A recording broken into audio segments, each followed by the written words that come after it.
Kemudian selanjutnya adalah 4 pilar perkawinan. 4 pilar perkawinan. Ada 4 pilar perkawinan. Pilar itu apa? Jaga ya. Ada 4 penyangga perkawinan yang harus kita perhatikan benar-benar. Yang pertama adalah zawat atau berpasangan.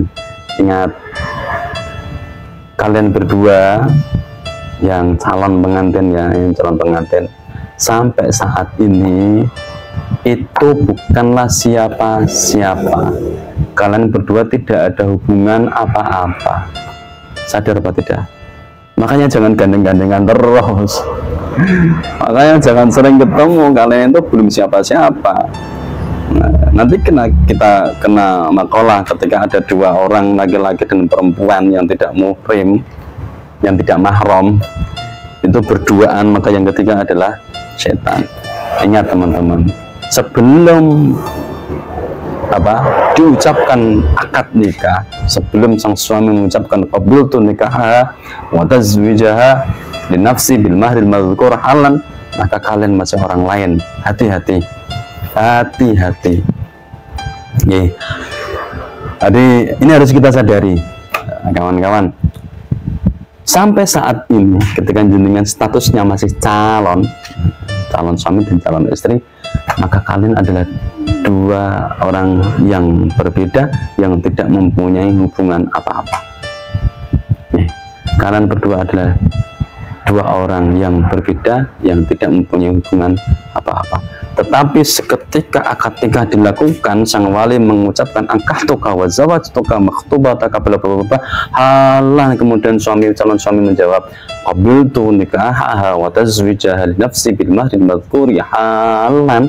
Seketika itu status kalian berdua, status Anda calon suami dan calon istri, ini kayak sinonton mulurut tok ya, akan berubah status menjadi suami dan istri. Statusnya berubah, orangnya tidak berubah. Tetap kalian berdua adalah orang lain, artinya 2 orang yang berbeda, bukan orang lain yang sudah menjadi suami dan istri. Tapi tetap kalian berdua atau suami istri adalah 2 orang yang berbeda. 2 orang yang berbeda jenis kelamin, jelas. Kalau satu jenis kelamin jangan mau, ojo gelem. Ngopo lanang karo lanang, pedang-pedangan, wadon karo wadon ngapain.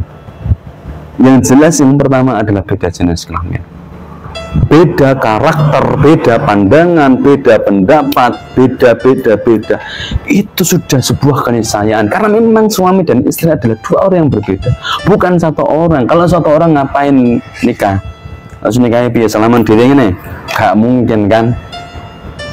Kalian berdua, para suami dan para istri yang sudah akad nikahnya, nanti kalau jenengan semua sudah akad nikah, kalian berdua adalah 2 orang yang berbeda, beda jenis kelamin, beda karakter, beda pendapat, beda dan lain sebagainya. Maka perhatikan prinsip zawat ini, berpasangan. Kalau sudah berpasangan, maka yang perlu jenengan perhatikan adalah konsep dan prinsip tabadul, saling. Jangan egois, hilangkan rasa egois. Bahaya kalau suami istri yang sudah dipasangkan oleh Allah Subhanahu wa Ta'ala kemudian tidak mengikuti prinsip dan konsep tabadul, artinya dia tetap egois dengan dirinya sendiri. Bahaya ya. Prinsip tabadul tanamkan kepada diri kita sebagai seorang suami atau sebagai seorang istri. Tabadul itu apa? Kesalingan. Husnul mu'asyarah, saling memperlakukan pasangannya dengan baik, dengan terhormat. Jadi jangan mengatakan kalau kamu tidak mau baik dengan aku, ya aku nggak mau baik dengan kamu. Itu apa-apaan itu. Kalian itu sudah diikat oleh Allah Subhanahu wa Ta'ala dalam ikatan yang sangat kuat, misalkan ghalidhon, dan itu terdapat amanah dari Allah Subhanahu wa Ta'ala. Maka jangan main-main. Jangan mengatakan kalau kamu tidak mau baik denganku, maka aku tidak akan baik dengan kamu. Tidak ada. Yang ada adalah husnul mu'asyarah wa ashiruhunna bil ma'ruf. Perlakukan pasanganmu dengan baik. Itu perintah Gusti Allah. Makanya yang pertama, tabadul yang pertama adalah husnul mu'asyarah. Apa itu? Saling memperlakukan pasangannya dengan baik. Dan yang kedua, husnul tafahum, saling memahami. Tolong, ini penting. Apalagi pasangan yang masih muda itu, yang egonya masih sangat tinggi sekali, ya, di nafsunya tinggi, egonya juga tinggi. Kayak itu dia yang paling berkuasa. Jangan. Husnul tafahum, saling memahami, saling pengertian, itu harus ada di dalam sebuah rumah tangga. Kalau tidak saling pengertian, bahaya. Ayo tanamkan kepada diri kita sebagai seorang suami atau sebagai seorang istri, husnul tafahum, saling memahami, saling pengertian yang baik. Kemudian yang ketiga, taradin. Apa itu? Saling ridho. Makanya ada konsep musyawarah. Musyawarah adalah untuk menjaring pendapat, untuk mencapai mufakat, kesepakatan yang kita melakukan seperti ini. Itu untuk mencapai apa? Mencapai taradin, saling rela. Taradin. Kemudian yang seberapa tadi? Yang keempat, ta'awun, saling tolong menolong. Itu konsep zawat 4 ini minimal harus ada. Kemudian pilar yang kedua, tadi pilar yang pertama adalah zawat berpasangan. Kemudian pilar yang kedua adalah mitsaqun ghalidhon. Suami dan istri sama-sama memegang teguh perkawinan sebagai janji yang kokoh atau mitsaqun ghalidhon.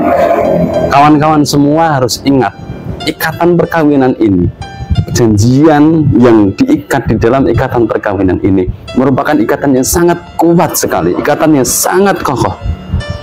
Wa akhadna minkum mitsaqan ghalidhan. Jadi para istri-istri itu mengambil janji dari kamu dengan janji yang sangat kuat, dengan ikatan yang sangat kuat. Jadi jangan macam-macam.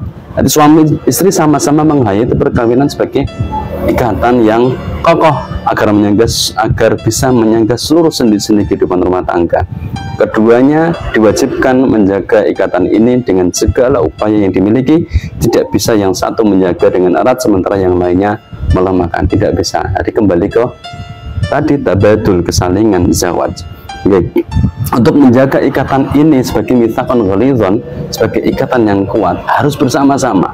Tidak bisa dilakukan satu orang, tidak bisa dilakukan suami saja atau istri saja. Harus bareng-bareng beserta dengan seluruh anggota keluarga untuk menjaga ikatan ini, sehingga ikatan ini benar-benar menjadi ikatan yang kokoh, benar-benar menjadi ikatan yang dicita-citakan oleh lazimnya setiap orang yang mau menikah, menjadi ikatan yang sebagaimana disampaikan dalam Al-Quran, wa min ayati ana khalaqalakum min anfusikum azwajan litaskunu, menjadi ikatan yang bisa menjadikan orang-orang yang menikah ini, suami dan istri, menjadi keluarga yang sakinah, menjadi keluarga yang tentram, menjadi keluarga yang tenang, menjadi keluarga yang damai, sehingga keluarganya nanti menjadi keluarga yang bahagia.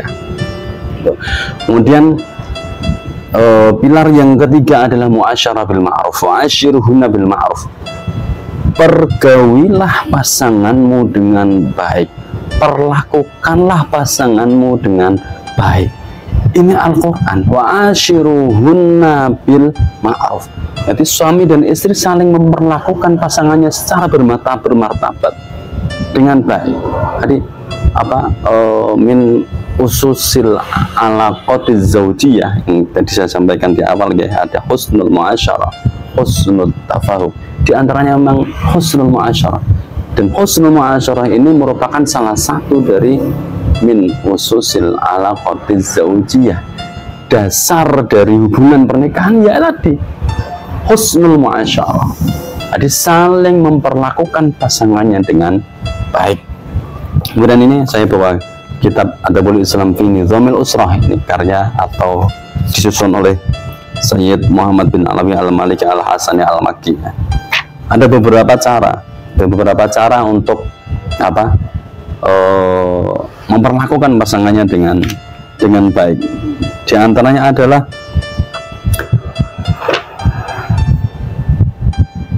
min husni isyratir rajuli limra'ah yatahammala adzaha wa yataghafala an katsirin mimma yabduru minha rahmatan biha wa syafaqatan 'alaiha. Min husni isyratir rajuli limra'ah, di antara cara memperlakukan dengan baiknya seorang laki-laki kepada perempuan. Kalau saya menganggap ini, saya katakan ini tidak hanya untuk suami, ya, tapi itu juga untuk istri. Artinya suami dan istri mempunyai tanggung jawab dan tugas yang sama untuk memperlakukan pasangannya dengan baik. Bagaimana caranya? menanggung, menahan rasa sakit yang mungkin ditimbulkan, yang mungkin dilakukan oleh pasangannya. Ini sangat penting sekali. Karena dalam kehidupan rumah tangga kita itu hampir setiap hari ketemu. Dan ketika seorang itu selalu bersama, ada kemungkinan perkataan atau perbuatan yang menyinggung pasangannya. Itu sangat mungkin terjadi. Makanya min isyratir rajulil mar'ah, kalau saya mengatakan termasuk juga isyratil mar'ah lil rajul, karena berlaku tabadul. Menurut saya ini berlaku tabadul juga, berlaku saling, harus saling menjaga, harus saling menahan rasa sakit yang mungkin ditimbulkan oleh pasangannya, entah itu perbuatannya yang menyinggung pasangannya, entah itu perkataannya yang menyinggung pasangannya. Dia benar-benar bisa menahan. Ada misalnya seorang suami yang kuat, ya. Seorang suami itu kan dipilih menjadi seorang pemimpin karena memang bima faddalallah ba'dhum 'ala ba'd. Karena memang suami ini mempunyai kelebihan. Di antara kelebihannya adalah ya secara fisik suami lebih kuat memang, dan secara fisik lazimnya istri lebih feminin. Kalau ada laki-laki yang feminin ya tidak lazim ya. Lazimnya laki-laki yang kuat. Apa namanya? Ketika ada sikap atau sifat dari pasanganmu yang mungkin menyinggung perasaanmu, jangan langsung main tangan. Jangan. Kita harus mampu menahan rasa sakit yang mungkin ditimbulkan oleh pasangan kita. Harus mampu. Itu adalah min husnil isyrah. Cukup di situ enggak. Wa yadaghafala an katsirin mimma yabdur minha. Melupakan sesuatu yang mungkin secara refleks perkataan ketika sedang jagongan, ya, ketika sedang bercakap-cakap, misalnya suami atau istri tiba-tiba mengatakan sesuatu yang menyinggung perasaan pasangannya, maka selain harus mampu menahan rasa sakitnya, harus lupakan. Karena apa? Karena kalau tidak dilupakan, hanya menahan saja, akibatnya juga tidak baik. Suatu saat misalnya ini terjadi lagi, kasus yang pertama belum dilupakan, hanya dia menahan emosinya, tidak diluapkan, tapi dia tidak mampu melupakan, dia tidak mau melupakan, kemudian terjadi lagi kasus yang sama misalnya. Kira-kira apa yang terjadi? Kayak menyimpan api di dalam sekam, suatu saat itu dibuka, maka wush, kemarahan yang meledak-ledak akan terjadi. Kalau tidak mampu melupakan rasa sakit yang mungkin ditimbulkan, atau mungkin perkataan, atau mungkin sikap dan sifat secara tidak sengaja dilakukan oleh pasangannya yang menyinggung dirinya. Rahmatan biha wa syafaqatan 'alaiha, karena rasa sayang dan rasa kasihnya terhadap pasangannya. Makanya tadi mawaddah itu adalah modal pertama, rasa cinta itu adalah modal pertama kalian, modal pertama kita untuk membangun rumah tangga yang kokoh, membangun rumah tangga yang bahagia. Cinta. Makanya jangan disepelekan, cinta itu jangan disepelekan. Cinta itu harus kita rawat dan kita abadikan dalam sebuah ikatan pernikahan. Karena dengan alasan cinta, orang itu akan tunduk dan takluk terhadap orang yang dicintai. Alasannya apa? Cinta. Makanya di sini ayatahammala adzaha wa yataghafala an katsirin mimma yabdur minha rahmatan biha wa syafaqatan 'alaiha. Karena alasan sayang, karena alasan kasih, sayang terhadap pasangannya. Kemudian itu diantaranya. Kemudian ada lagi min husni isyratir rajulil mar'ah ayumanzihaha wa yuta'ibaha. Di antara suami dan istri untuk menjaga keharmonisan, untuk menjaga perlakuan yang baik terhadap pasangannya, sering-seringlah bercanda, kawan-kawan. Jangan kaku-kaku banget gitu loh. Sama pasangannya itu jangan kaku-kaku banget. Ada saatnya kok. Bagi suami itu kaku itu ada saatnya. Tapi jangan kaku terus. Lemes loh bro. Jadi ya lentur. Pada suatu ketika, pada suatu saat, atau sering-seringlah ajak pasangan kita untuk bercanda. Bercanda itu kelihatannya sepele, tapi ini penting sekali untuk menjaga keharmonisan di dalam rumah tangga. Bercanda, bersenda gurau itu sangat dibutuhkan. Mumayazah wa muda'abah ini sangat penting di dalam rumah tangga. Oh, ketika pacaran, gombalnya itu luar biasa, bercandanya itu luar biasa. Wajahmu deh, meskipun banyak kukul, tapi saya itu lebih suka memandang wajahmu daripada memandang rembulan, karena wajahmu itu lebih bersinar dan lebih menyenangkan daripada rembulan. Ketika pacaran, ketika sudah menikah, tidak pernah memuji pasangannya. Apaan tuh? Pujilah pasanganmu, tidak apa-apa. Itu bagian dari min isyrah, bagian dari min husnil isyrah, bagian dari cara memperlakukan pasangan dengan baik. Itu dengan bercanda, okay? Itu untuk menjaga keharmonisan. Ya, ketika pasanganmu sedang tidur kayak yang kelelahan, ya dipeluk lah, peluk cium itu hal yang biasa di dalam hubungan suami istri, itu biasa. Apalagi peluk cium, yang lebih peluk cium itu juga biasa. Yang terpenting jangan dilakukan di tempat umum, itu aja. Dilakukan di tempat yang privat, tapi itu harus sering dilakukan. Fa inna fil muda'abah tatiban qalbiha. Kenapa? Dengan bercanda, dengan merayu, dengan bergurau bersenda-gurau dengan pasangannya, itu tatiban qalbiha, dapat menyenangkan hatinya. Ya.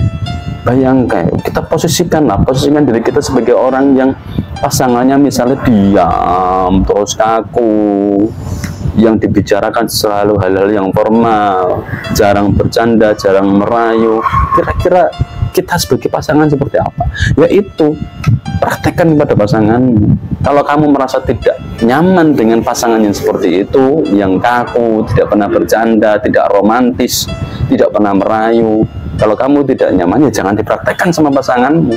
Berarti kamu tahu bahwa pasanganmu pun juga tidak nyaman jika kamu kaku, jika kamu tidak romantis, jika kamu tidak pandai merayu, jika kamu tidak pandai bergurau. Wah, saya nggak pandai bos bergurau misalnya, ya belajar. Dan ini halal bos.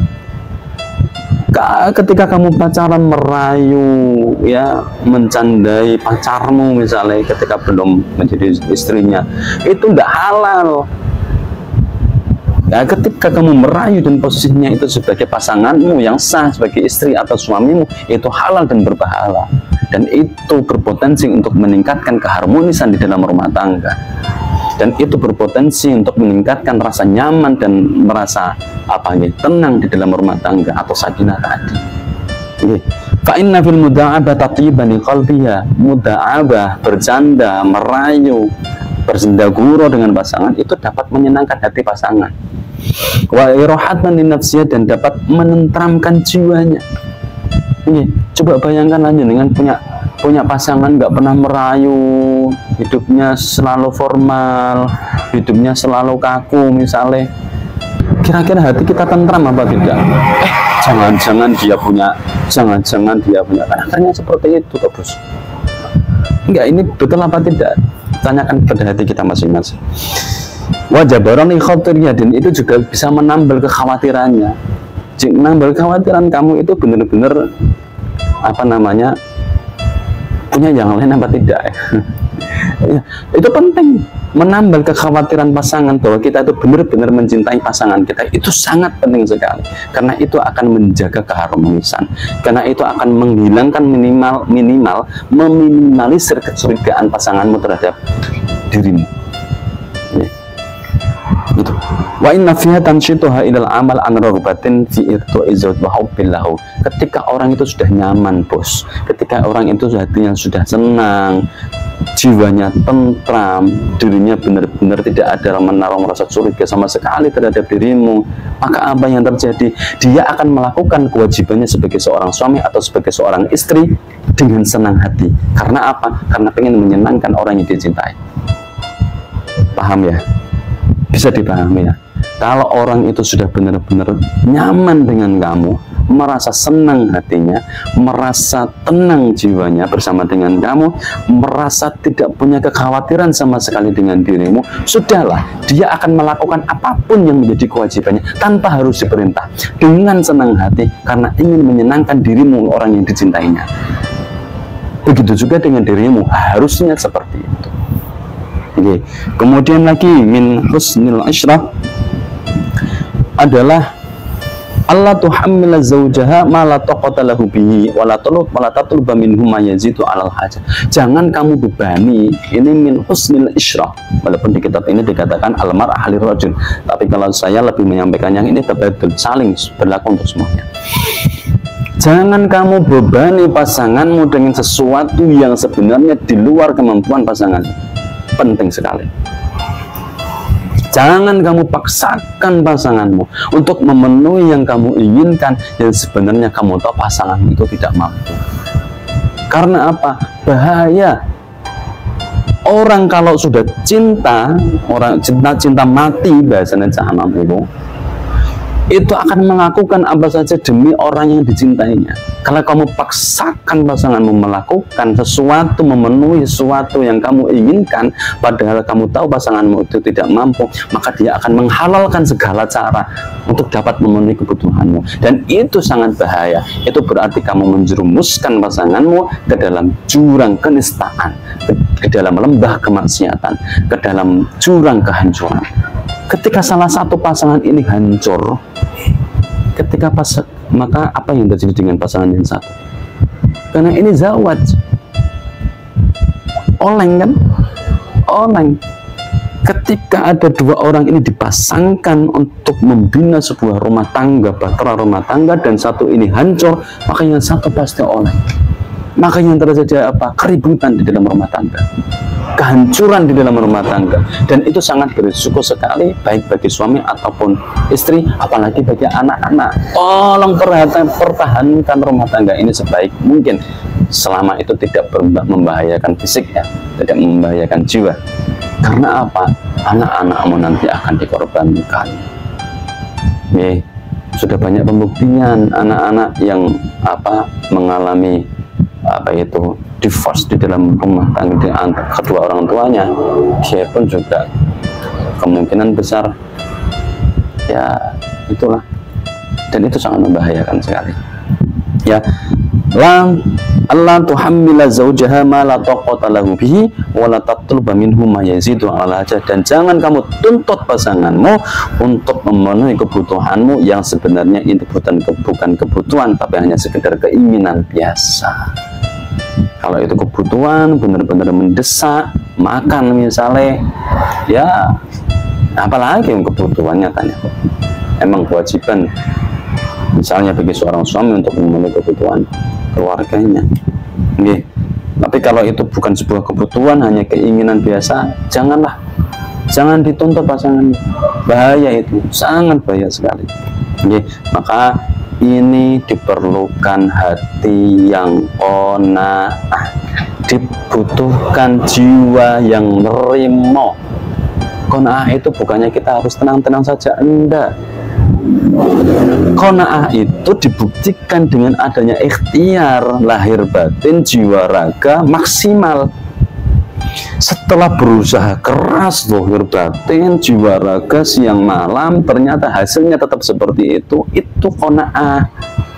Tetapi kalau kamu tidak mau berusaha, tidak mau bekerja, tenang-tenang saja di rumah, tidur-tidur, menghitung genteng dan lain sebagainya, itu bukan qanaah, bos, itu menyerah namanya. Bedakan antara qanaah dan menyerah. Paham? Hati yang qanaah itu benar. Innal qanaah tu'ammirul buyut. Qanaah itu dapat membangun rumah tangga. Qanaah itu menjadi salah satu pilar di dalam rumah tangga untuk membangun rumah tangga yang kokoh, untuk membina rumah tangga yang kokoh. Qanaah sangat diperlukan.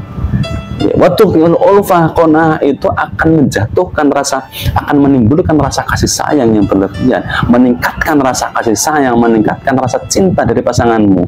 Alah sampai jaluan baik sering menuntut baik pasanganmu terus kan cinta ya, cintanya semakin hilang toh. Dan ini yang disampaikan oleh Sayyid Muhammad, wa innal jasya'a wa toma, rasa toma, menuntut keinginan terus if'anil mahabbah, itu dapat melemahkan rasa cinta dari pasanganmu.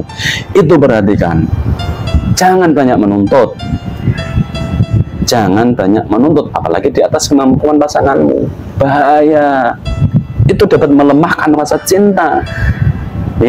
Kalau cinta itu melemah, mawaddah melemah, sudah tidak ada rasa cinta sama sekali, maka keluarga itu akan diambang kehancuran. Karena mawaddah ini adalah salah satu unsur dari keluarga yang sakinah, dan keluarga sakinah merupakan keluarga yang bahagia. Kalau salah satu unsur dari keluarga sakinah hilang, maka keluarga itu berada di dalam tebing kehancuran. Makanya hati-hati, jadilah pasangan yang qanaah, bukan menyerah ya, tapi qanaah. Ini penting sekali. Kemudian lagi,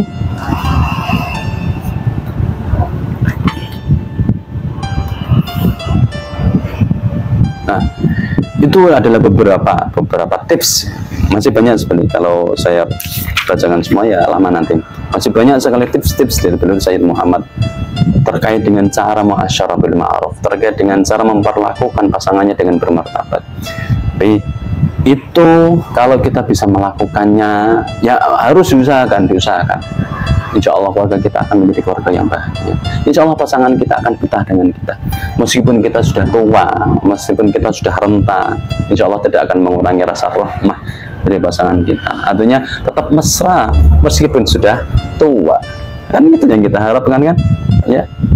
Ketika kalian menikah, kita kira-kira harapannya apa? Pernikahan ini akan langgeng sampai kakek nenek, sampai punya cucu yang banyak, ya kan? Soleh dan solehah anak cucunya, istrinya baik, mendampingi dia sampai tua. Itu kan harapan kita. Nah, kalau ini kita praktekkan, insya Allah keluarga kita akan langgeng dalam artian lama sampai tua, kecuali maut yang memisahkan. Ya, kalau maut yang memisahkan beda lagi. Karena apa? Ya memang maut tidak ada yang tahu, ya. Maut tidak ada yang tahu. Nih. Selanjutnya adalah musyawarah. Di pilar yang ke 1, 2, 3, 4. Pilar yang keempat adalah musyawarah. Suami dan istri bersama-sama menyelesaikan masalah keluarga melalui musyawarah. Teman-teman semua, dalam mengarungi rumah tangga, jangankan rumah tangga lah, kita berjalan saja, itu tidak mungkin semua jalan yang kita lalui itu mulus. Kadang ada kerikil yang menghalangi perjalanan kita, kadang ada batu besar yang menghalangi perjalanan kita. Itu pun juga di perjalanan rumah tangga seperti itu. Jadi ya lazimnya kehidupan rumah tangga itu pasti ada cobaan, ada ujian, ada masalah. Dan masalah ini anggap aja itu adalah sebuah ujian dari Allah Subhanahu wa taala untuk keluarga kita, untuk meningkatkan kualitas keluarga kita, untuk meningkatkan tingkat martabat keluarga kita. Itu aja. Jadi kalau ada masalah yang perlu dan harus kita perhatikan adalah tolong musyawarah untuk mencapai mufakat, untuk mendapatkan solusi yang terbaik yang harus dilakukan untuk menghadapi masalah itu. Paham ya? Jadi ya tadi, saling, rasa kesalingan itu harus benar-benar kita bangun. Termasuk musyawarah ini, saling bermusyawarah untuk mencapai mufakat, untuk menetapkan langkah-langkah ke depan apa yang harus dilakukan di dalam keluarga itu. Jangan egois lah bos, jangan egois. Jadi kita hidup berumah tangga itu tidak sendirian, ada istri, dan pastinya juga harapannya ada anak-anak gitu. Tetapi di dalam musyawarah itu tetap yang mengambil keputusan adalah sang pemimpin, ya kan? Istri punya pandangan seperti ini, suami punya pandangan seperti ini, kemudian pandangan itu dirembuk bersama, akhirnya yang memutuskan siapa? Pemimpin. Siapa pemimpin dalam rumah tangga? Suami. Meskipun demikian, hai para suami, kamu mempunyai hak dan kewajiban untuk memutuskan sebuah masalah dari hasil musyawarah, dari hasil mufakat antara dirimu dengan istri dan anak-anakmu. Tetapi ingat, setiap keputusan yang kamu ambil itu ada resiko yang akan ada dampak, entah itu dampak baik atau dampak buruk yang akan dirasakan oleh keluargamu. Makanya hati-hati dalam memutuskan masalah, hati-hati dalam memutuskan suatu hal yang berurusan dengan keluarga. Dan dampaknya tidak hanya bagi kamu, bagi dirimu sendiri ya para suami, tapi dampaknya adalah kepada keluargamu. Paham ya? Maka dari itu, meskipun suami itu sebagai pemimpin, tapi keputusan yang diambil itu nanti akan berdampak kepada keluarganya. Dan ini dari Sayyid Muhammad juga, wa minat to'ah, salah satu ketaatan dari seorang istri kepada suami, Allah tunazi'ahu ya, jangan cara gampangnya itu membantah pandangan suami ketika sudah mencapai mufakat ya. Ketika sudah mencapai mufakat, kemudian suami memutuskan sebuah masalah, sudah kekeh suami seperti itu, istri jangan membantah. Ini nanti akan melemahkan rasa cintanya suami kepada istri. Tapi sekali lagi, ini saya menyampaikan ini agak takut gimana, takut suami nanti semena-mena. Sekali lagi saya sampaikan para suami, setiap keputusan yang kamu ambil ada tanggung jawab yang harus kamu pertaruhkan, ada tanggung jawab yang harus kamu jawab. Apa sih? Ada tanggung jawabnya pokoknya lah. Ada tanggung jawab yang harus kamu pertanggungjawabkan. Ingat itu para suami. Karena apa? Keputusan suami yang melibatkan keluarga itu dampak baik atau buruknya itu akan berimbas kepada keluarganya. Nah, ketika si pemimpin ini sudah mengeluarkan keputusan, maka peminat to'ah, sebagian dari ketaatan istri, Allah tunasi'ahu ya, jangan membantah. Walau kana taqidu anna shawaba fi janibiha malam yakun fil amri mahdhurun syar'iyyun. Meskipun dia punya keyakinan bahwa pendapat si istri ini lebih benar, daripada keputusannya suami itu, tapi jangan dibantah. Ini pesan dari Sayyid Muhammad. Selama tidak menyangkut terkait dengan urusan yang berhubungan dengan syar'i, yang berhubungan dengan syariat. Ini peminat doa, ini musyawarah. Tapi para suami, saya ingatkan lagi, keputusan apapun yang kamu ambil, tolong itu berdasarkan dari mufakat, dari musyawarah dan mufakat. Artinya keputusan itu adalah sebenarnya keputusan bersama, hanya saja karena tanggung jawabnya suami untuk memutuskan, sehingga melalui mulut suami ini diputuskan bahwa untuk mengatasi masalah ini, bahwa untuk menyelesaikan masalah ini kita harus dengan cara ini. Meskipun dikeluarkan oleh suami, diputuskan oleh suami, tapi itu adalah dasarnya adalah hasil dari musyawarah mufakat. Tolong ini para suami, jangan terus menggunakan hak veto kalian sebagai suami, kemudian mengesampingkan istrimu juga itu punya perasaan bos, istrimu itu juga punya pendapat bos, mintai pendapat. Tapi para istri, tolong kalau sudah diputuskan suami, jangan membantah, itu resikonya besar. Kemudian selanjutnya adalah tarodin, 4 pilar, tapi ada yang mengatakan 5 pilar.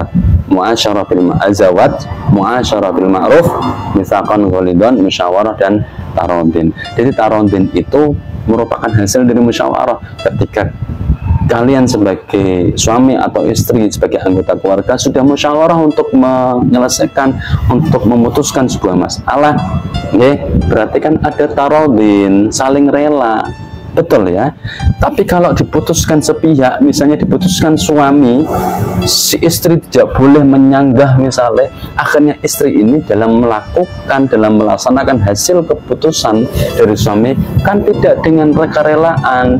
Jadi tidak ada tarodin, sehingga jomplang nanti dalam melaksanakan keputusan yang diambil oleh suami tadi. Makanya harus musyawarah mufakat untuk mencapai sebuah kemufakatan, untuk mencapai sebuah kerelaan, saling kerelaan untuk mencapai tarodin tadi.